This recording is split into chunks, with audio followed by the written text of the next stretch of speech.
Good evening, everyone. Welcome to the Red Room. And tonight is the second really red night of the year because it's the second Wednesday in February, and this week is Valentine's week. So it's the favorite week for us to think about being romantic and, of course, doing things romantic. And sometimes it's sad. People aren't. I was talking with a lady at the rec center last week, and they're not doing anything. They don't even give each other cards. And I'm thinking, how did they get that way? There are 1,000 things to do that are kind, loving, if not sexy, and romantic. I love this quote from my favorite, probably the best source of romantic novelty ideas in North America, maybe the English-speaking world, is Gregory Goddick. And I have his book both here at my home office and at my private practice office, 1001 Ways to be Romantic. There you go. And I put his website on your handout. And print your handout if you like and follow along with me. But I wanted to start with a couple of his quotes. And this is from page 14. And it's under his heading, The Most Important Things I've Learned in 20 Years of Teaching Romance. So he's our professor. And I am intensely and immensely grateful for him. He says, good chemistry has nothing to do with compatibility. You can't keep the infatuation, but you can keep the passion. Everyone is an amateur when it comes to matters of the heart, except for Gregory Goddick. Except for, we're an amateur because today is not like yesterday. And we can't plan for who we are today and how we're going to express ourselves today and what's going to come to us to say, I love you, to the beloved in our lives. He says, romantics are happier than most people, and that communication is maybe 10% of an A+ relationship.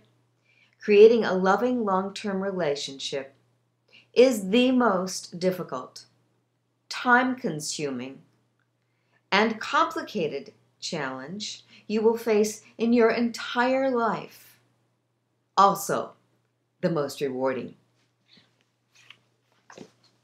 And I tend to think of that way, and that's one of the reasons I'm in love with being a marriage counselor and in love with my husband and my marriage.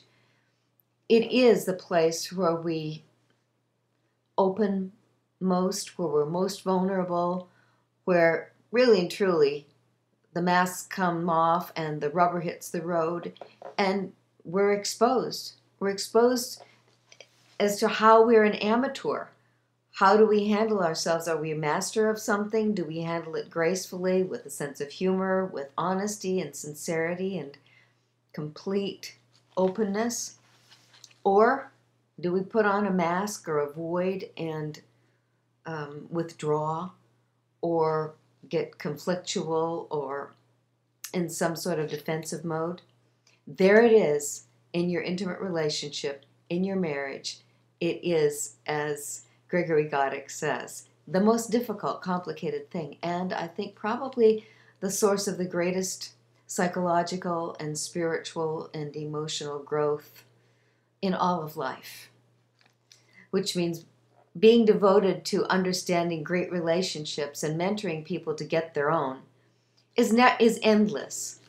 And I love the idea that we're all amateurs. And the truth is we're amateurs because we're all practicing. We're learning, we're growing, and that there's no end of growing. We don't finish grad school. We don't become the expert and just sit on our laurels. Because when I'm 60, 70, and 90, I'm an amateur. I'm figuring out what do I do when I'm 85 years old, because I've never been there before, that's creating life with romance, whether it's romance with myself, with my environment, with my friends. Doesn't have to be sexy romance, but romantic. And most of all with Jack, who's known me for decades. So the idea of creating romance as an amateur puts us in a place of always learning, always looking for new things. And there we come to the topic for this evening. So we are looking at ways we arouse the romantic bond. And if you like, print out your handout for tonight. And right there on the front page and on the second page are photographs of Jack and me. And the first page is dancing equals the romantic bond. It's one of the most instantaneous ways Jack and I are romantic with each other. And I am blessed in that we took dancing lessons together, which means we know what we're doing, kind of. We're not professional. We make mistakes, but we love our mistakes because we laugh and then we try and figure out something else. And if the restaurant or the club or the party is playing a piece of music with the right tempo for an Argentine tango, you can count on it. My husband is going to dance with me. And that's the fastest smile he can get from me in a social situation like that. And you and I know that pretty much all of the women, or the majority of the women present, are jealous of me because they wish their man had taken dancing lessons and would dance with them like that. It's a romantic gesture. You're touching, you're being artful and creative with dance, you're living with the music, and you get full and give full attention with each other. So that's my favorite and my most powerful experience of romance with Jack in public. And it's like kisses. I think of kisses are, they're expendable. We're always able to have a kiss, and yet they're always gone, and there are always more. Same thing with dancing. So I started with this quote by Philippa Faust. What makes a relationship work is having things in common.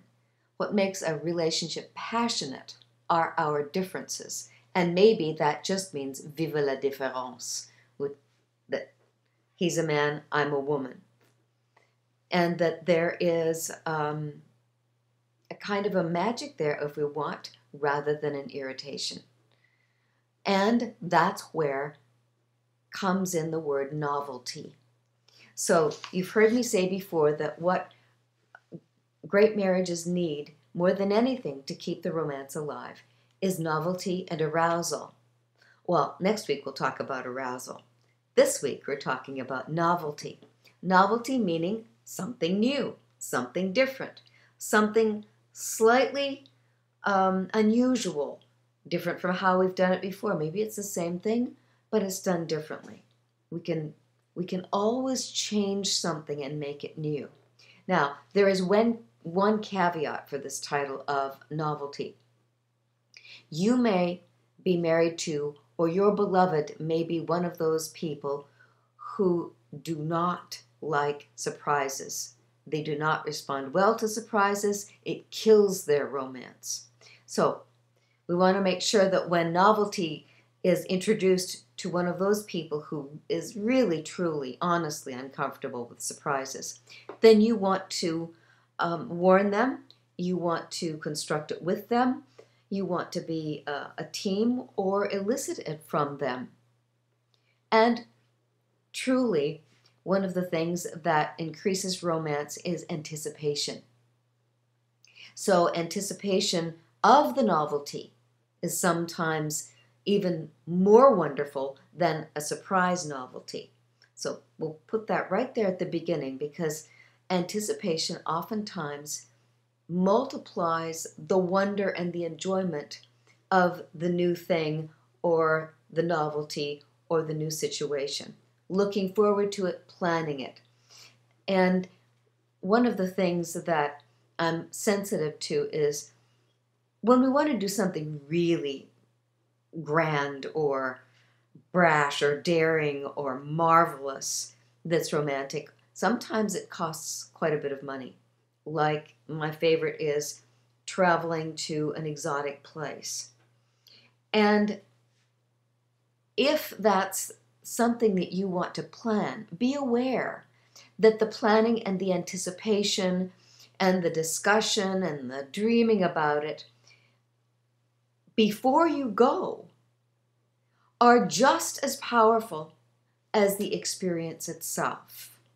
So that's part of the novelty, is the excitement. Like right now, we're involved in planning a surprise party. And surprise party, part of the yumminess of that is the team that's planning the surprise and getting everything ready, and the joy and delight around anticipating and setting up for the novelty or the new thing. And incidentally, thank you for tuning in tonight. And ask me any question as we go along. It may feel like it's a diversion from the topic. It usually isn't, because it's usually about relationships of some sort. And please do type me a question and I'll fit it in, and we'll see what ideas we might have in that dialogue. So thank you. So let's look at our handout for tonight. Ways we arouse. I love that word. The romantic bond. Arouse. We give life. We get energy into it. We grow it. We nurture it. We husband it. We nourish it. We wake it up. So learning yourself as half of a whole is part of an adult partnership. Sometimes when I'm doing marriage counseling, one of the challenges that I encounter is that a couple is not habituated to being in that kind of a bond. And they perhaps have a style that's still like the single lifestyle, or like a lifestyle from before. Sometimes this happens when people get married at over 40, and they just never found the right person until they had lived that many decades. And so then, of course, they figured out the things that they really like and how they like to do them. And moving into a really intimate relationship, you don't want to hold back. You don't want to say, well, I'll give this much to you. If you've invested in an intimate relationship, in my mind, you don't hold anything back. Now, if you decide at some point to get out of that relationship, that's something that you can decide to do. But if you've committed to a lover or a beloved, you're only going to get a proportion of what you could. If you have one foot out, if you don't put all your eggs in one basket and give it everything you've got. I don't know about you, but one of the things that I want to avoid is that thought, that feeling that says, gee, what if I would have? Because there's no going back. You can never know. And therefore, I want to give it everything I've got. So the adult partnership is something that we want to create in order to be romantic. And that means not thinking of yourself anymore as a man, a whole man, not thinking of yourself anymore as a woman, a whole woman, but part of a wholeness that is what I call the twin souls. So that, yes, this is a whole man, and yet this is only half of the whole human. Now, some people may agree with me, but I love this metaphor, and I think of it, and I live it that way. Yes, I am fully independent and complete and whole and mature as Heather.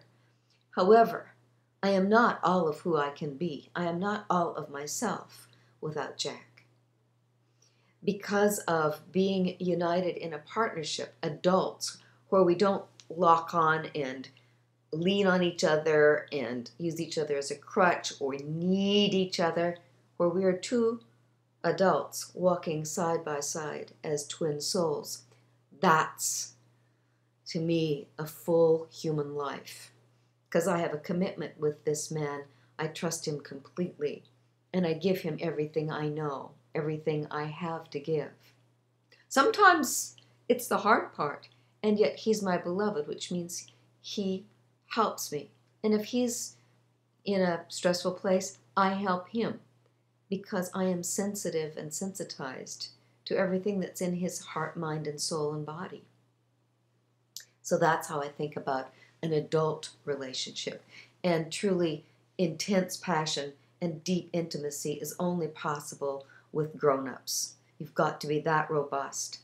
And if you want to learn more about that, you might want to read Dr. David Snarsh's work. He's very much my generation, and an inventor and an entrepreneur. What was the word that I used before? An amateur.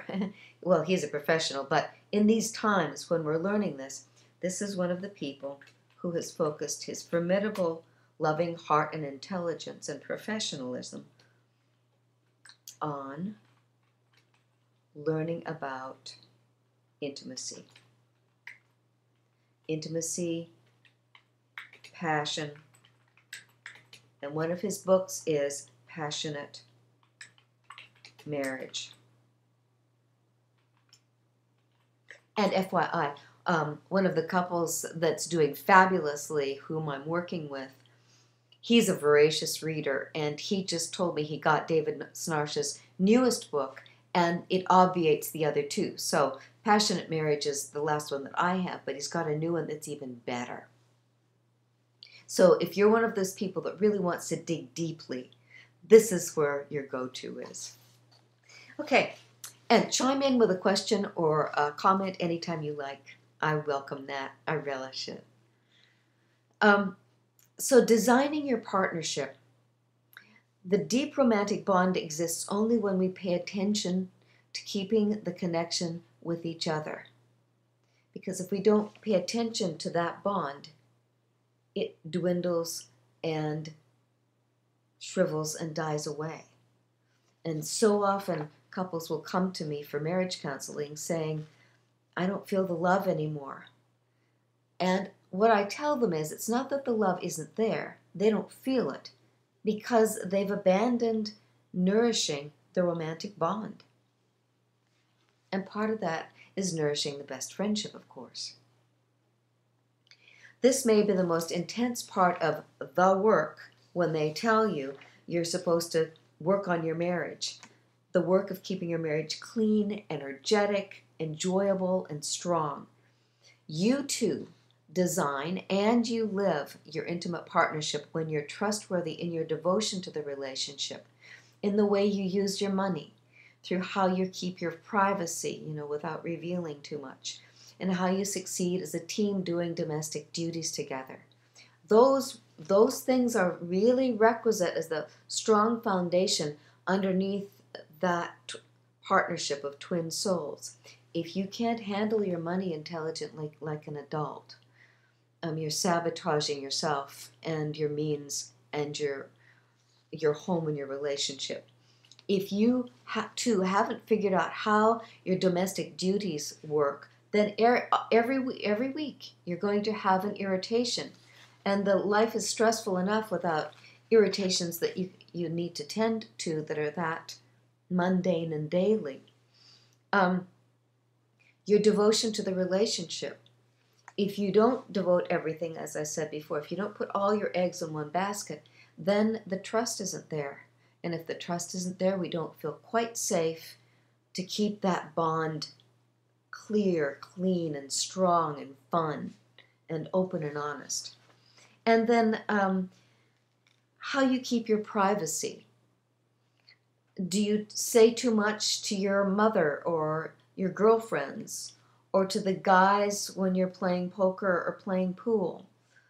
Do you reveal too much, or do you complain with these people when it's really none of their business because they know you? Now, if you want to talk about difficulties with someone like me as a marriage counselor, or some other kind of private counseling, cool, you're looking to work out the problem. But when you share private thoughts and details of your intimate relationship and things that your partner has said, you're betraying that trust, dear.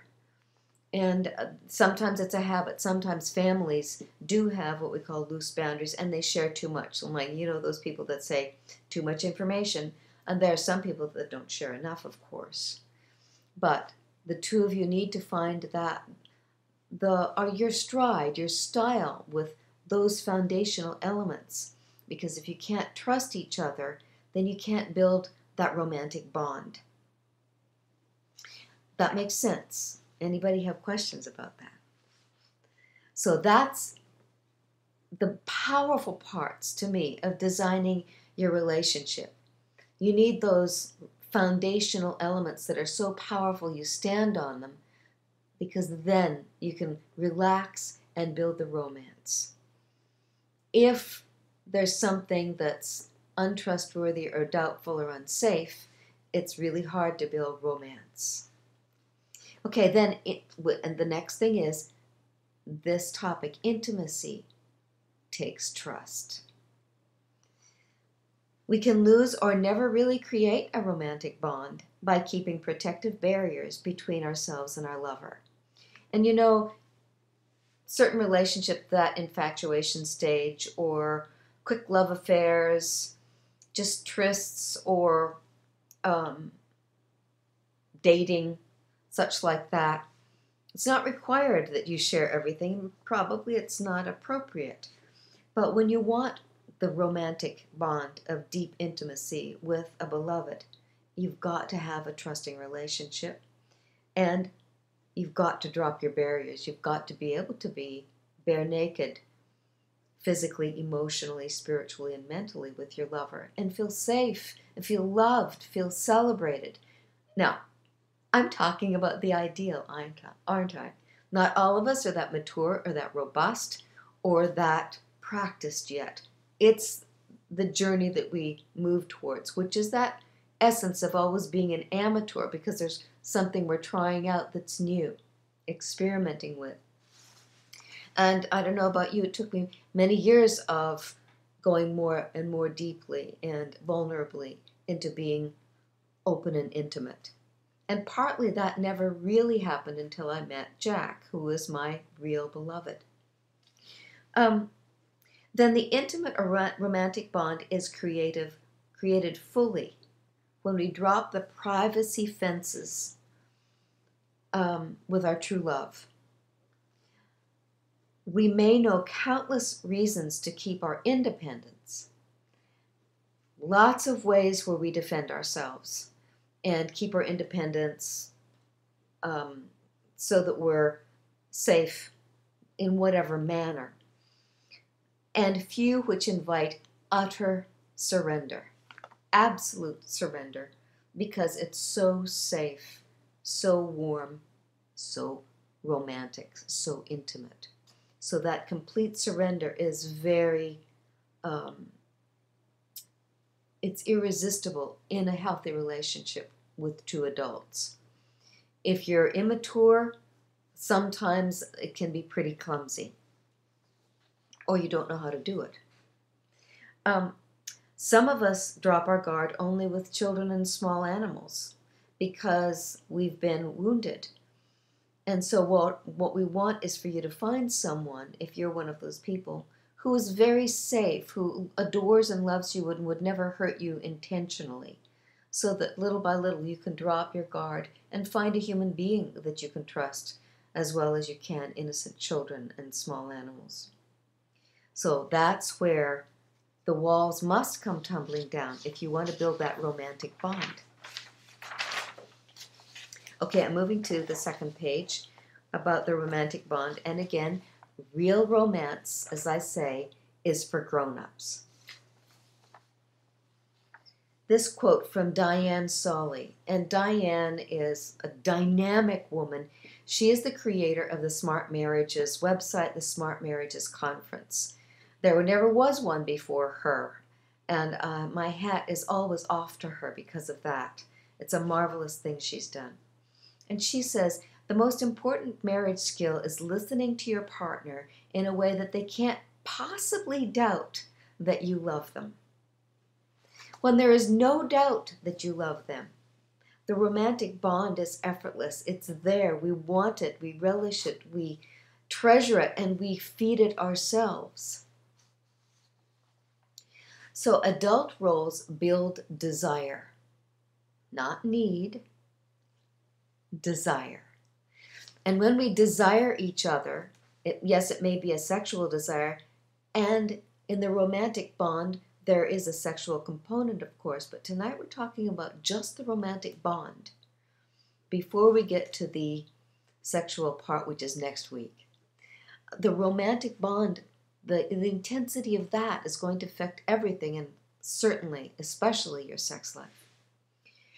So many influences keep us from developing as self-concept, a self-concept around taking on the role of manhood and womanhood in relationships. Not a boy or a girl, not a teenager, not a young white knight and a damsel in distress, but a real man and a real woman.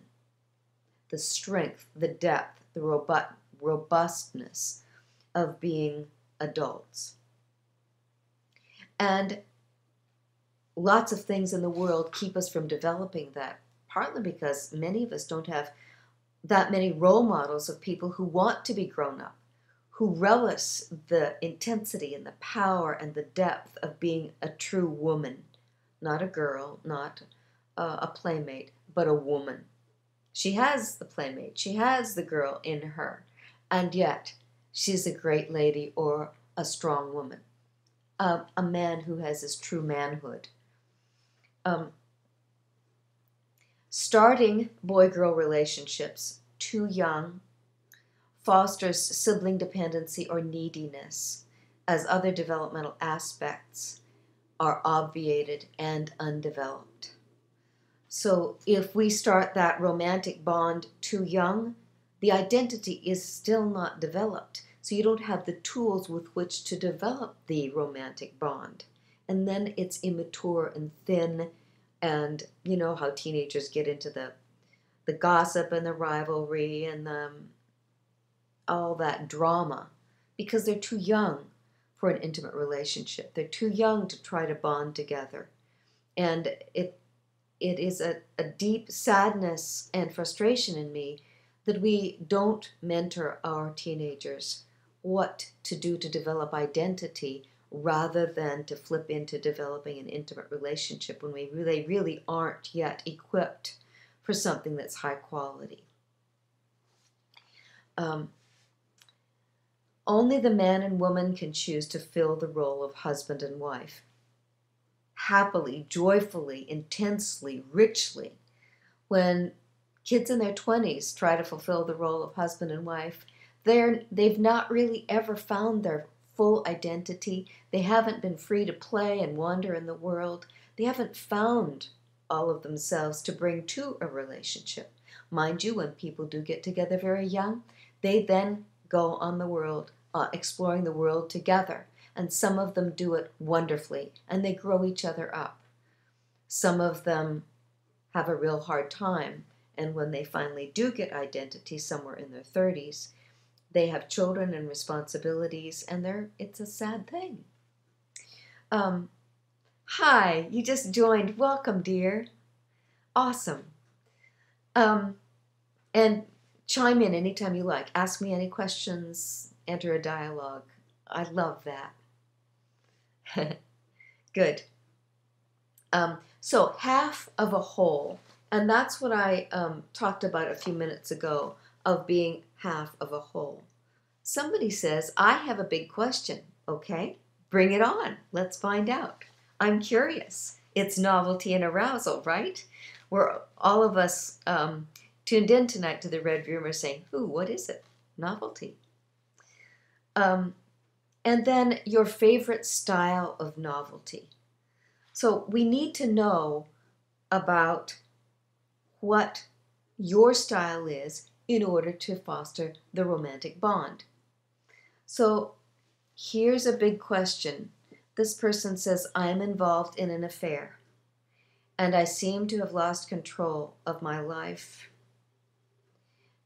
I believe that it is because I have no control in the relationship. Is that in your marriage relationship or in your affair relationship?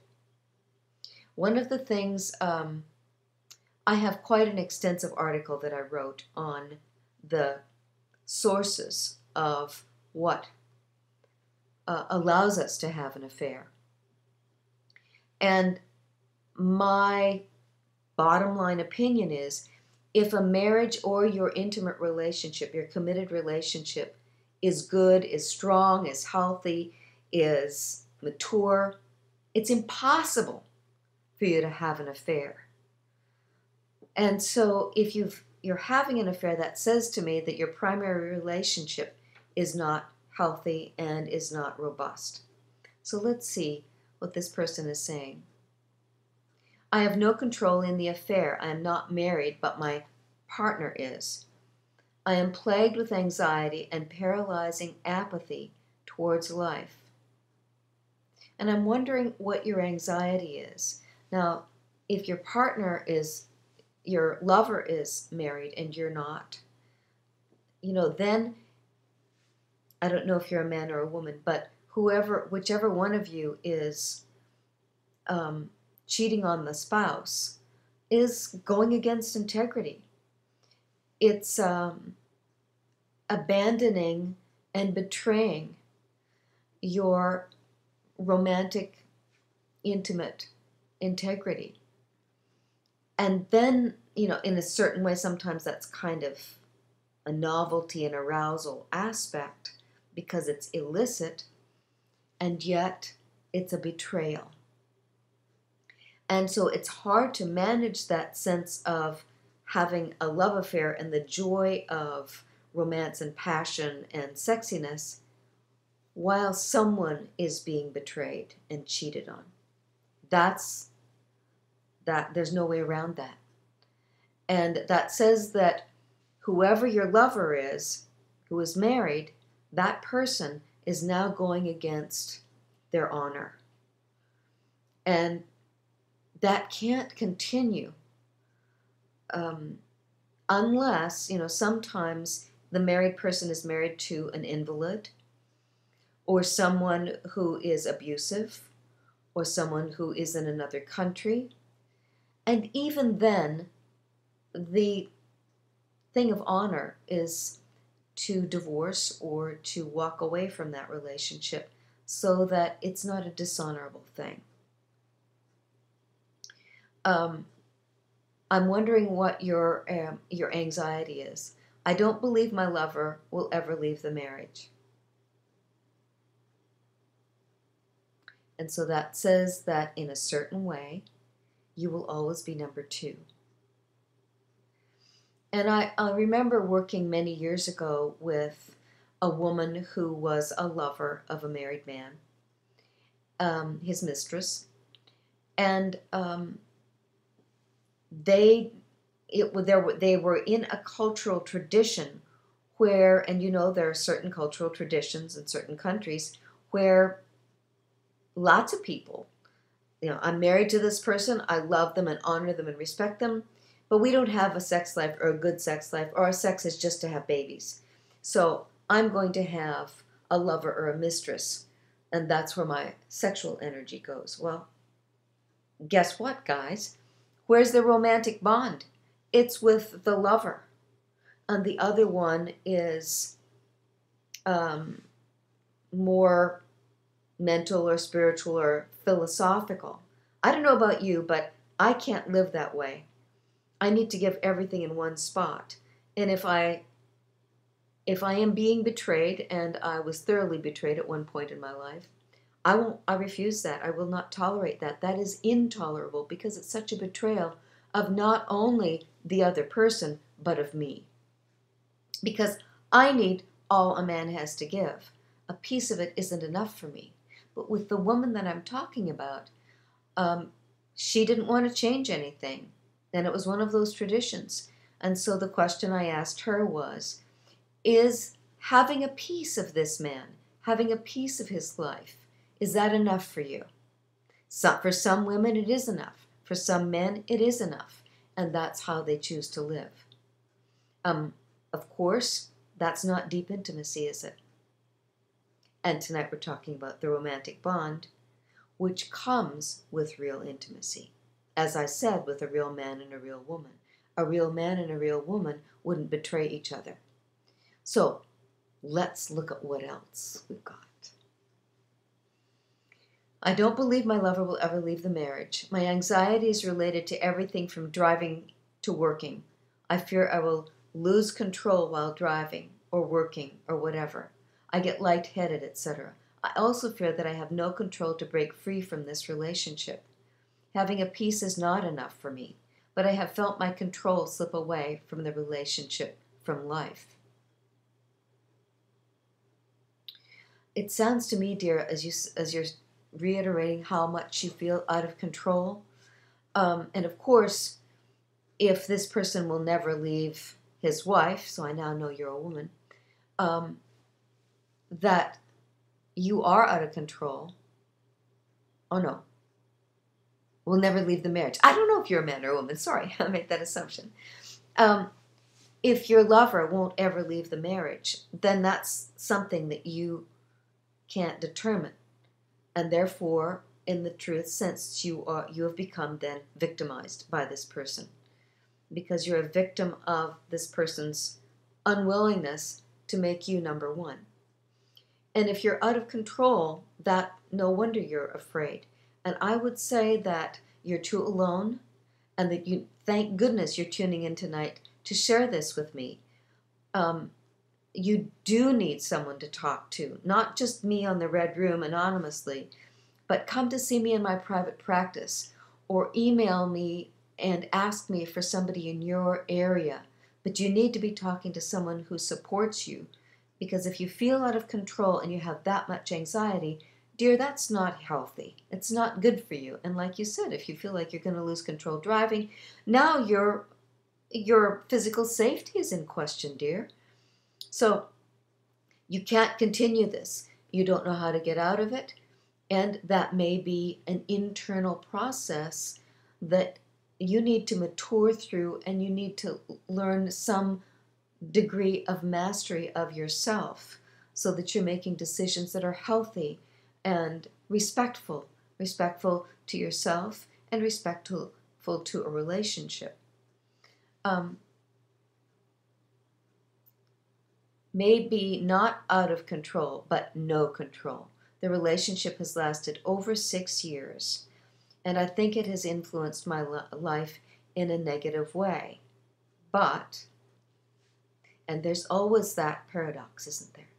There's both the deliciousness of having a lover and the negatives, whatever they are. And part of this is that you've spent 6 years of your life with someone who doesn't make you number one. And for a while, sometimes that can be fun or pleasurable, or that kind of illicit thing is real novelty. And yet, after a while, here you are, after 6 years, but you feel helpless to leave. And so I'm wondering why you would feel helpless to leave. Because if you were a strong, mature person who had a real well-developed sense of their maturity, their manhood or their womanhood, you're in a free country, and you can make a decision and take action to solve this problem and to move forward. Ah, here she is, here he is. This is the source of the immaturity. I am afraid to be alone, and a piece of something is better than all of nothing. And so, thank you so much. I have heard this topic stated in this kind of fashion many, many times, dear. And number one, it says to me that your anxiety is more important than quality of life. And that you are obedient to that fear. So that whatever that fear voice is in you, in your heart, it comes from somewhere in your childhood where in some way or another you were abandoned or you were never allowed to have the fullness of what you needed. And you got a piece and you had to settle, and you chose to settle for the crumbs that were given you. So now here it has reappeared as a spiritual lesson for you in your adult life. Because one of the things that I believe deeply is I don't want to live my life based on fear. I want to base my life on love. I want to base my life on what is the loving thing to do. How am I true to the good in me and others in the world? Not to my fear. Unless, it's an urgent fear of something that's actually real. You have a fear based on low emotional intelligence or undeveloped or wounded emotional intelligence. Because if you're being ruled by your obedience to your fear, then you've only got a little piece of the quality of life that we can all ask for and move towards and develop. I feel socially inept. I've been on maybe 3 dates since I started this relationship. The other sex doesn't really seem interested in me. Well, 3 dates isn't a big sample, is it, dear? And if you are so wounded and immature that you say, I'll settle for crumbs in an inauthentic relationship, then there is something that's unhealthy in you or wounded in you that needs to be healed or matured. And if that case, healthy people are going to feel that, and they're not going to want to engage deeply with you because they're going to engage with your anxiety rather than your happiness. They're going to engage with the person that's just willing to take crumbs rather than wanting it all. And I wouldn't want to be in a relationship with somebody like that. I don't want to be a crumb. I want the fullness. I want to be all that I can be.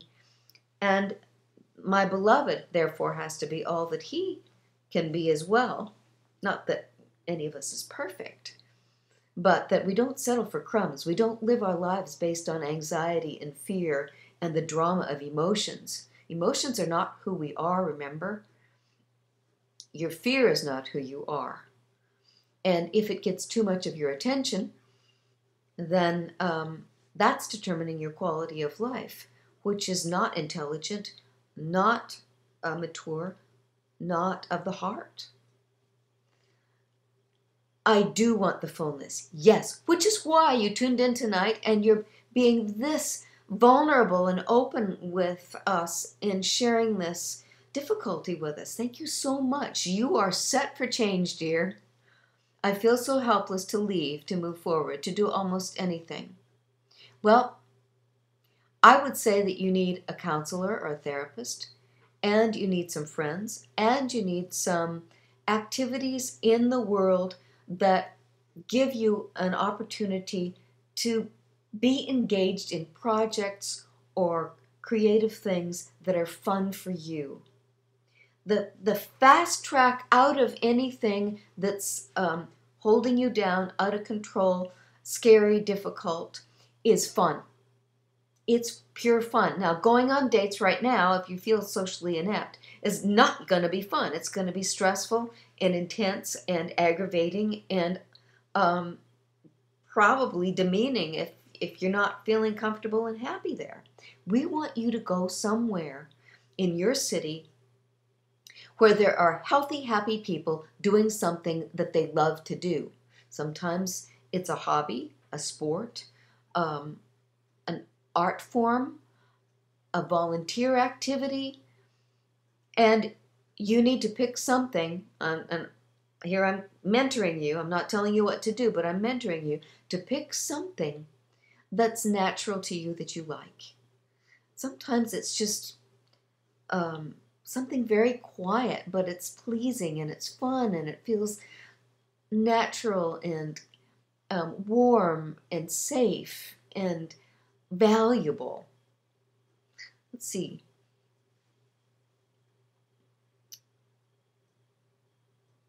I do have a counselor, but it's such a slow process. And the therapeutic environment is so non-prejudicial that it seems like I end up doing all the talking. Well, honestly, dear, that is probably a counselor that has that method, which most of us call the Rogerian method, which is being authentically and kindly with you. However, that's not the kind of counselor I am typically when something needs to happen and something needs to change. If you need to heal a wound, then that may be one of the ways to heal very gently and quietly over a long-term a trauma or a wound inside. However, at the same time, I would want you in an environment where you're smiling. Smile is the word, dear. Smiling. I don't care if you are just taking care of the kitties in an animal shelter, or if you're crocheting booties for neonatal infants in the hospital. I've had several counselors. You spoke of rejection and wounds. My lover is an unrequited love from my past. Oh my gosh, dear, so you've got unfinished business, and you're trying to finish it, and it's not finished. You are right. This is quite what you're describing to me is a spiritual imperative, dear. Yes.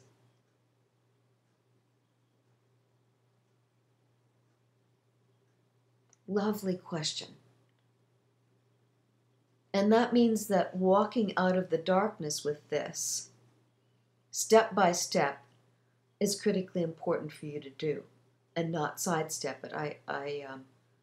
I acknowledge your courage in staying with this and seeing counselors and in being so open tonight. And I'll reiterate, it's critically important that you have, while you're dealing with that kind of a spiritual imperative that's weighing you down and that is stressful and that is anxiety producing, you really have to have something in your life where you feel in control. Something where you smile. Some place where you feel like you've got friends who believe in you and like you. And so I remember you said that you feel out of control at work too. So what I'm hearing is that there's so many stressors on so many levels. You need somewhere to create a place that's warm, comfy, safe, nurturing, and makes you smile. It does seem like unfinished business. I feel in control and smile when I'm with my lover, but we spend so much time apart. So if you smile when you're with your lover, and yet your lover isn't fully devoted to you, then your smiles are coming from just getting the crumbs, the little pieces that are offered to you. And so probably there's something here about low self-esteem or a deserve level where it's time for you. Obviously you're a grown-up, you're an adult. It's time for you. It's almost like a drug. Of course it is. And that means it's not mature, because real love is not a drug. Real love is not an addiction. Real love is not a need. It's a desire. And when we behave ourselves as men and women, we don't feel out of control. We have mastery of ourselves, and we know how to interact in the relationship. So you are in a tough position, and I challenge you, sweetheart. You have to find something that makes you smile other than this inadequate love affair. And there is something, therefore, in your heart that needs to be healed and matured. And if you're in therapy, I cheer you on with that. And at the same time, you've got to have something somewhere outside of your lover that is true to you about something that you love to do, that makes you smile and connects you with your own identity, that in essence has a sense of love from you to you in that situation. Usually that means volunteering somewhere where somebody needs your help, and you now are in a position of offering something rather than getting something, and what you get in return is a sense of your own identity, your own efficacy and worth, and ability to give something and to feel happy doing that. If you like, email me and I will send you my passion list. It's about 8 pages of things that people love to do. And you cannot move forward, my dear, as fast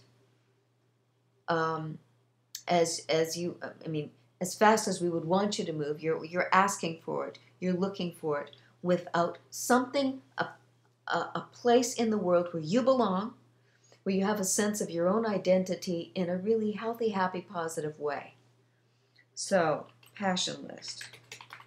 Please, we need you to develop a kind of a portrait of yourself in terms of the things that you love in life, so that this inadequate love affair isn't the only source of smiles, and you don't define yourself in your heart by this thing that you haven't figured out yet how to finalize and walk away from.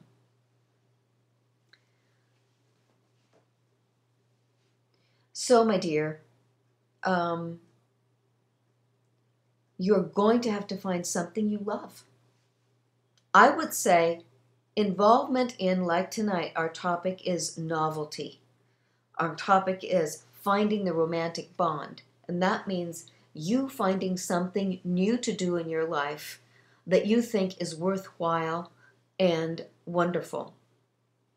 I love my job, I really do. Oh, okay, fabulous. Then I would say, let's get you some novelty in your job in some way. Now, I don't know what that might be. You may be, an executive where there's nowhere to go in terms of training, but there's something that you can do to make life better for your employees. And so I wanted to share with you, before we sign off tonight, your favorite style of novelty and a couple of things from this marvelous book, 1001 Ways to Be Romantic.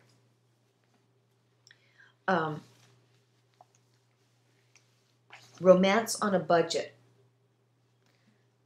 Write a love letter, mail it, cost 44 cents. Pick flowers from the side of the road, cost 0. Watching falling stars together. Memorize her favorite poem or passage from a book and recite it during lovemaking. Kiss for 5 full minutes. Go to vacation spots off season.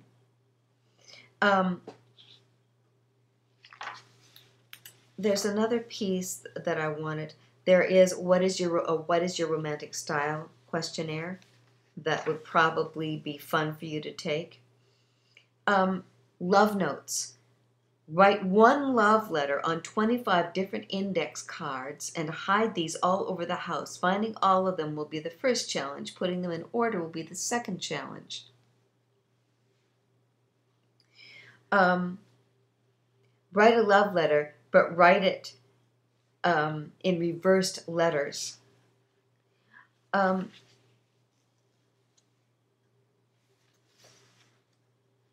Just a little bit of novelty. I wanted to share something with you. Celebrate. Balloons. New Year's Eve in Times Square. Celebrate the birthday, the birthday of your partner's favorite cartoon character or movie star, whatever that is. But novelty, think differently. Do something totally out of character. Always late, be on time. Not creative, think up something original and unexpected. Forgetful, remember her birthday every day for a month. Watch TV every night, then go out to dinner instead. Have 2 left feet, take dancing lessons. Are you stuck in a rut? Are you taking each other for granted lately? Try reframing. Start thinking of her as your lover once again.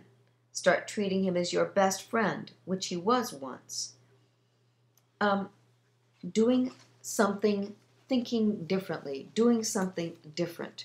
So that's the foundation of novelty.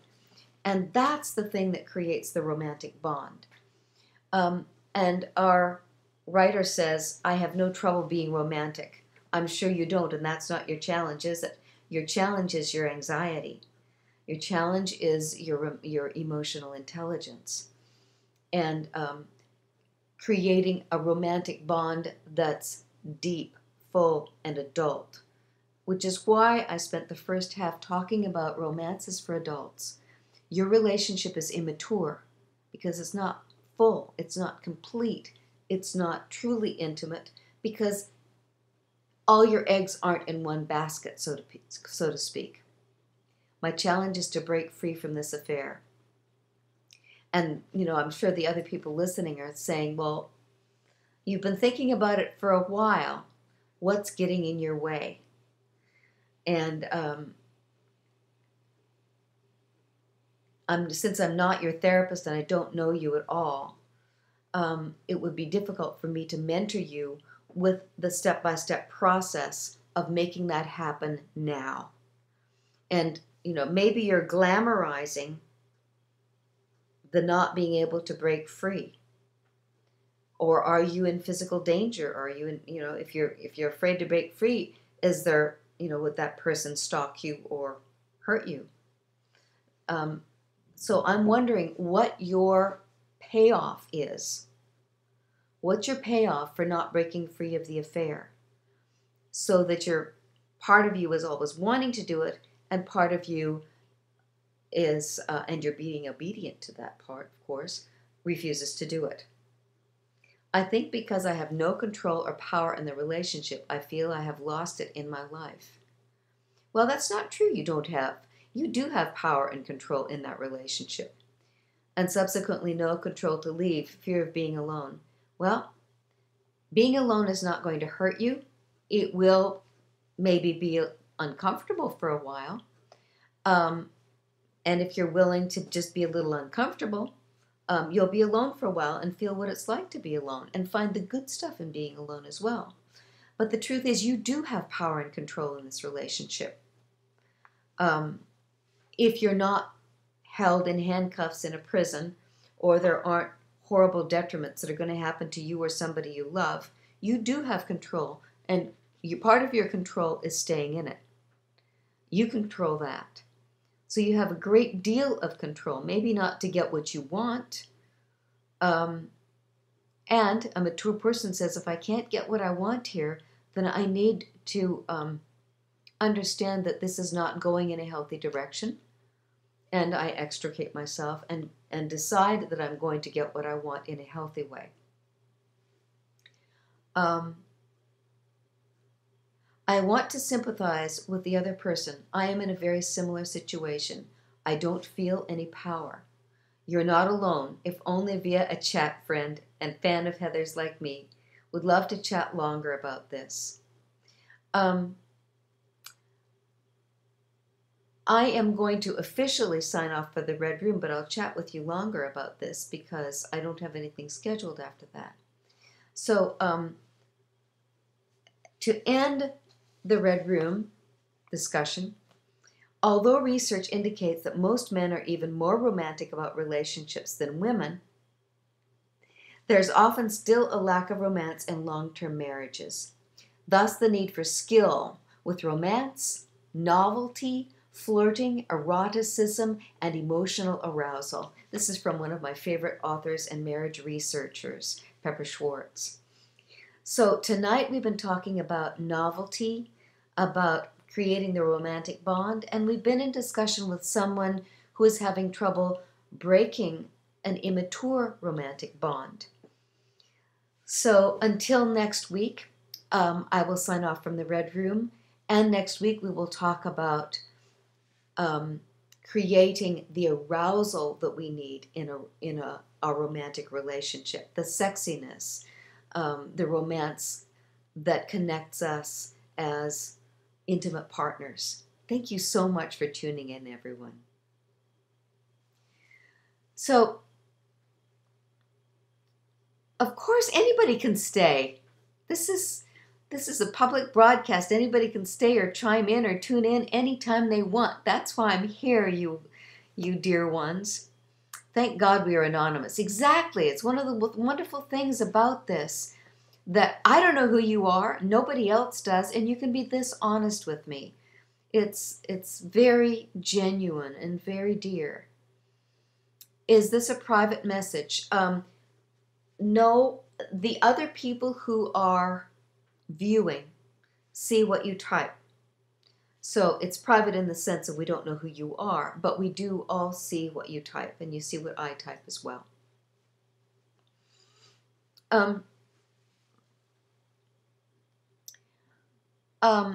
I wanted to speak about this thing,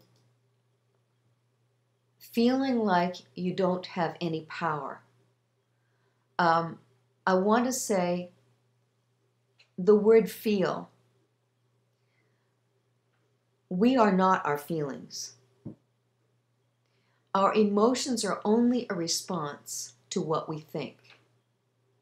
And if you listen to, quote unquote, they say, listen to your heart, well, we can have irrational feelings any day, any moment. Do you want to listen to what's unhealthy, irrational, doesn't make sense, and out of touch with reality? No. So I don't say listen to your heart. I think what many people really mean is listen to your soul. Listen to the spirit of honor, integrity, and greatness in yourself. But your heart is just your emotional system, and all mammals, it's the mammalian brain. Mammals have feelings just like we do. It's not who you are. Your emotions just are a response to whatever it is you think.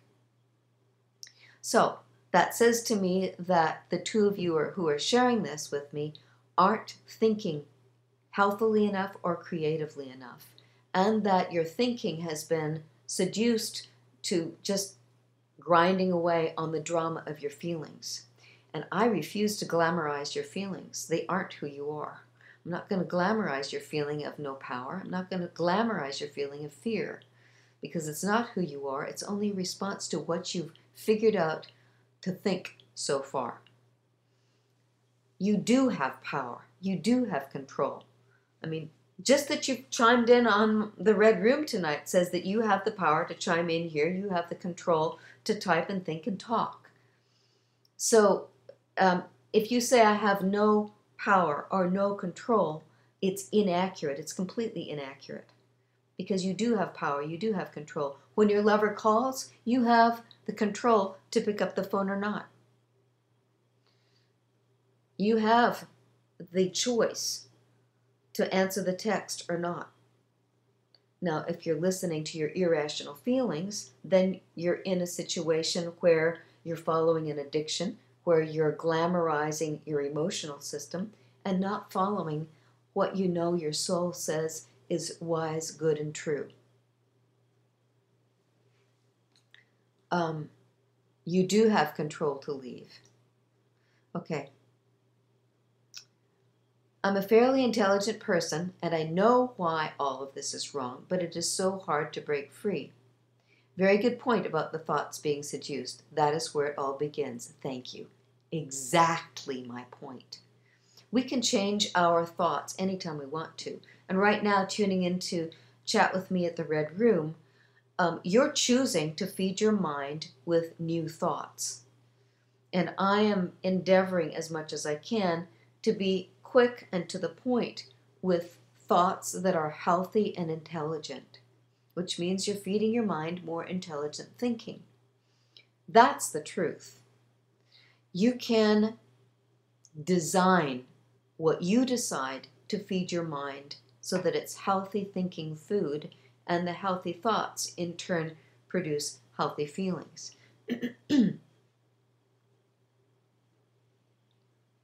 You are so right about the choices, but the alternative of letting go seems just so monumental. Well, you've probably made a mountain out of a molehill, dear. I have a great deal of difficulty controlling my thoughts. I am always thinking of my lover. Ah, there you go. So, have you designed a system of other things to think about? Have you made yourself a list of 10 to 100 things that you want to focus your mind on and think about that are more mature, more constructive, healthier, and more higher quality, more artful, more sensitive, more philosophical, more about the greatness of life and the greatness of the world than obsessing about the little drama that you've got yourself seduced into. When you say you're always thinking of your lover, that then, in terms of what you described to me, because it's an unhealthy relationship, because you want to get out and you haven't decided to do it yet, that says to me that it's like an addictive process where you've developed a mental habit, and it's when that mental habit gets more and more inflexible, you end up being addicted and compulsive, and then feeling really out of control. And the way back out of that, dear hearts, is developing, again, I will say this, a healthy lifestyle where you feed your day-to-day, your hour-to-hour lifestyle is developed in healthy activities. It's fully dimensioned, where there isn't room to just pour your power down the drain of an unhealthy obsession, where you associate with all different kinds of people. You have friendships and interaction. You're creative. You're doing things that are valuable. You're thinking about something that you have a passion for, whether I'll share something that was just absolutely delightful. And I don't know, see, this obsessive stuff it's really glamorizing something that's not worthy of your attention. No energy or passion left. Oh, yes, you do. You have energy or passion left because you keep obsessing about your lover. This is a wonderful source of healthy mind food. It's called TED.com. And I got a laugh out loud from a video that I was watching, one of the TED videos. They're all 20 minutes. And I'm telling you this because it's completely way out of the field of romantic relationships and your lover and all that emotional immaturity that you're glorifying or glamorizing. This man from Holland was talking about how when he was a kid he loved rodents of all kinds. Mice, rats, gophers, squirrels, and he had all kinds of pets. He also was fascinated with Africa. And what he has created now are 2 institutions. One of them, he has developed the system where they train rats. They put little harnesses on these little guys and they put a little leash on them. And these rats they sniff out buried landmines in Africa so that people are no longer being wounded or killed. And these African, he shows a picture of 4 African men with their rat on their shoulder. These precious animals who are preserving life, and how they've trained them to do this. How meaningful and dear that is. They've also trained them now to identify and diagnose tuberculosis in people, and therefore stopping the degree of deaths in Africa from tuberculosis. Now, I just introduced two ideas, healthy ideas, fascinating ideas from people that are doing marvelous things. For a few minutes, you weren't obsessing about your lover. Or were you? Did you hear anything that I said? That's a valuable idea from a dear group of people who are doing something that's deeply meaningful. And any time you want to feed your mind healthy food about people who are doing meaningful things that are right, good, and true in the world, the internet is right here. You can go and research, teach yourself, be inspired by, or participate in pretty much any interest you have. And that would be constructive. It would be a use of your spiritual energies. If you don't choose to move the focus of your mind on something that's mature, valuable, high quality, then your mind is just going to zip right back on what I call the freeway in your mind that's the asphalt, thinking about the old bad habits that you've created through hours and hours and hours of making ruts in that road in your brain, which means self-mastery for you, the spiritual growth and journey for you, is when you find yourself in that rut, you get yourself off the freeway, out of the rut, and onto the service road where you've decided you're going to think about something that's more valuable and more meaningful. And in order to do that, you need to have pre-planned a whole list of things that are possible for you to choose from, to think about and or do. And if you can get yourself physically involved in doing something, that then incorporates all of your systems, your mental, emotional, physical, spiritual systems, and planning that, mastering that so that you move off the asphalt and the ruts in your brain into something that you deem is meaningful and spiritually valuable for you in the world. The internet is my primary connection to my lover. It is so hard to get out of those ruts. They seem so deep. Well, they are. You've made them so dear. It's your responsibility. You did it. And just as devoted as you are to those ruts, you can be devoted to getting out of the ruts. And you and I know that this is not rocket science. It's nothing new. It's the way spiritual and psychological mastery happens. It's practice. It's deciding what you want that's better and moving yourself there. You go back in the rut, you move off. And the more times you move off the rut, the easier it is to get out of it, and the faster you notice that you're in the rut. It is your lesson. It is your ordeal in self-mastery. It's up to you. You need to decide what you want to think about and what you want to engage yourself in, rather than just letting the automatic pilot of a very bad habit waste your life, waste your intelligence, waste your good heart. I've tried to leave many times. It just seems inescapable. Well, I would say, dear, that if you haven't developed a quality lifestyle and you get out of the ruts and you aren't doing something that in your personal time that's high quality, then there's nowhere to go. And the vacuum is back to the rut. So you're going to have to decide what you want to build in terms of a lifestyle. And a couple of months ago, I spent 6 weeks leading up to the new year on the 18 building blocks of a healthy lifestyle. That is exactly right about the vacuum and the ruts. Yay! So we're on track. The 18 building blocks of a healthy lifestyle.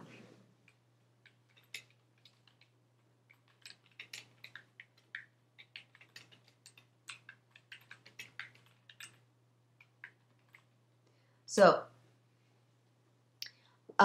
that's it's a goal setting program that I created. And if you don't have something written in all of those 18 building blocks, then you don't have a healthy lifestyle. And at this point, probably a whole lot of them are empty because of the rut that you've gotten in, where you've become a one-trick pony. Your life is two-dimensional now. Yes, you love your work. And beyond your work, you've got this deep rut that's wasting your life. And so if you don't have goals for those 18 building blocks, then there's no quality place, no meaningful place, no involving place, no delicious place for you to go and smile and know yourself in the world, other than as this frankly whining lover, this whining person that says, well, I'm too scared.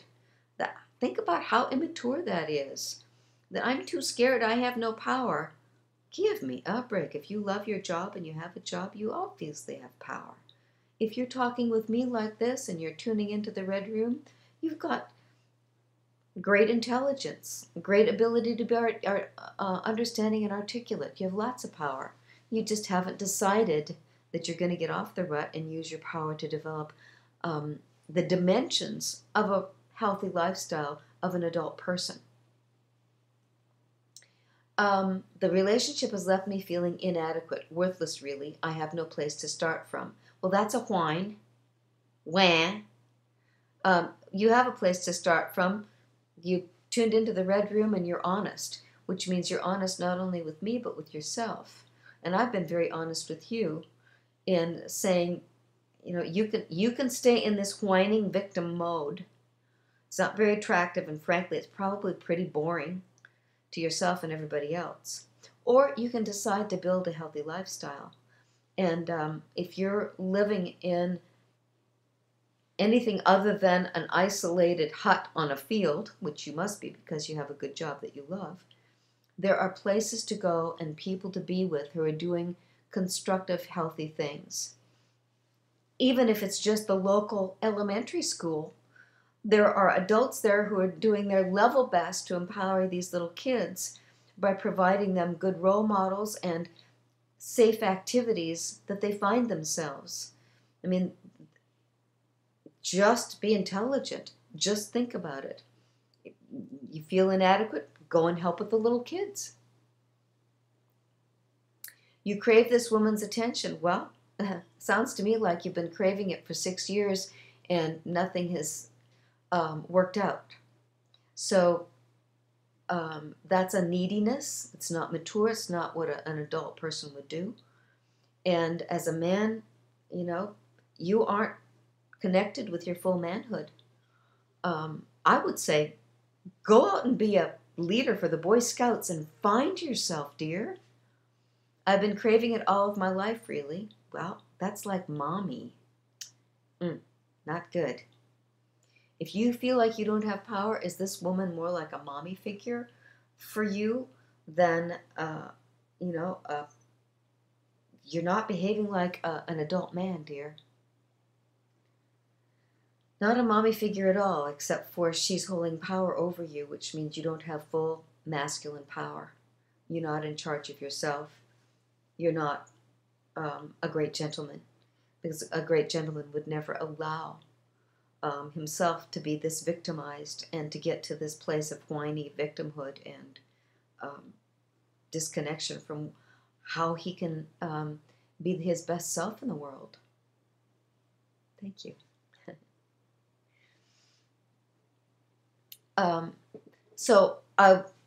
Until you decide to develop a quality lifestyle, and that's, that doesn't happen just because you decide, but you have to have the plan. And yeah, that means we have to think about it. We have to think about what we like, set the goals, create a plan of, okay, a lot of these things are scary. This one I can do. I have thought of the volunteering and many of the things that you have mentioned. Good. Now it's time to do it. Which means connect with your manhood. Connect with your action energy and move yourself out of the whiner, out of the poor me, pity party whiner victim mode, and become a man who takes action for what he believes in. So, sounds to me like you need to decide to grow up, frankly. Yep. So it's an immature love, and it'll never satisfy you. And if that's true, then it's keeping you without your balls, frankly. It's keeping you without your full manhood. And the way we develop our boys into men is we give them experiences where they succeed. I don't know if you've ever encountered the Boy Scouts of America, but that's their whole goal, is empowerment of boys and teenagers and young men. And they do it expertly and with great fun and interesting things. You know, if you want to help out, go volunteer somewhere and find more of your identity and your manhood. You need that. And it's everywhere to be found, dear. So I think with that, I am going to bid you adieu tonight. Anything else you want to ask me or share with me before I sign off? And thank you so much for tuning in tonight. And some of the things that I've said may have sounded harsh, and yet I'm a woman calling you forth to be a real man. It's such a broad topic. Thank you, Heather, for staying late. What's a broad topic? The lifestyle design? Now, I do have, hold on, I'm going to give you a link. I'm going to give you a link to where you can download my lifestyle design guide for yourself. Just go over here and get the URL.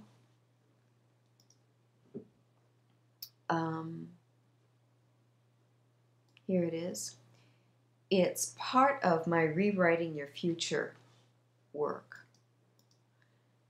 And here's the URL.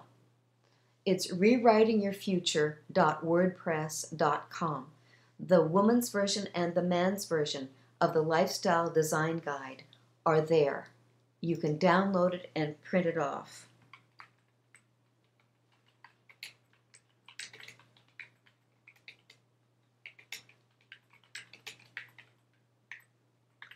So you will find there the 18 components with beautiful goal-setting pages. Actually, I'll show you one right now.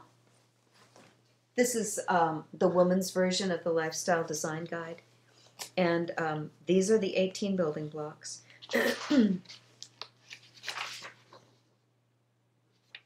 And what you would want to do is have something written in each one of those building blocks. And here are descriptions, and there are examples, and then of course there are goal sheets for you. Here's one to give you some ideas and tips on what you might want to put in each one of those blocks, to begin to think about what you want to do to add the full dimension of a healthy lifestyle, and then take action in that direction. And the fastest way for you to be successful at this and to take action with it is don't choose the hardest one first.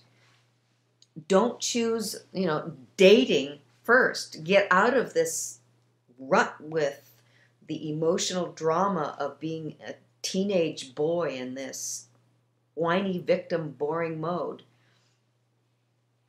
I'm sure while you're with her it's not boring, but the rest of it's pretty boring and pretty negative. So the fastest way to get off that is to pick one of the goals that makes you smile. Pick one of the things that's really fun, or it's like, ooh, I always wanted to do this, but like if you want to go skiing, don't worry about the black slopes. Just go and be with the little kids and laugh. Just do a little piece of it. Just do something that's new, novel, and that's fun. I would say, dear, you are missing a whole lot of play. Correct me if I'm wrong. Have you ever developed the ability to really play and have fun with some activity in life? Did you have that in your childhood? I love the Red Room, but I'm not always available on Wednesday nights. Thank you for being frank and for your time.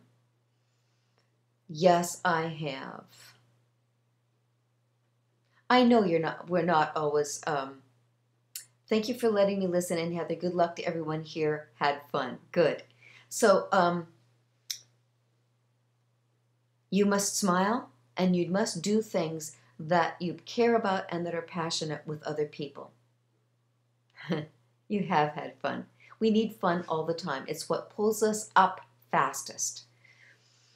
So, dears, also something that's very prayerful and very honorable and very connected to our character and what we know is the right thing to do. Because the right thing to do, my dear, is to become the man, the gentleman, the great mature man that is waiting inside of you. And I know Wednesday nights aren't always available, and I'm thinking about what else I might want to do, so other times of the week. So thank you for saying that. Thank you so much for your honesty and your willingness to think deeply about this. You're ready. You just need to take the step, and that means giving yourself the tools, the resources internally and externally to take the step. Don't assume that you just have to do it with no assistance, no resources. Provide yourself. If you wanted to file some files, you would buy a filing cabinet. Get yourself some resources, dear. Thank you so much. Take care.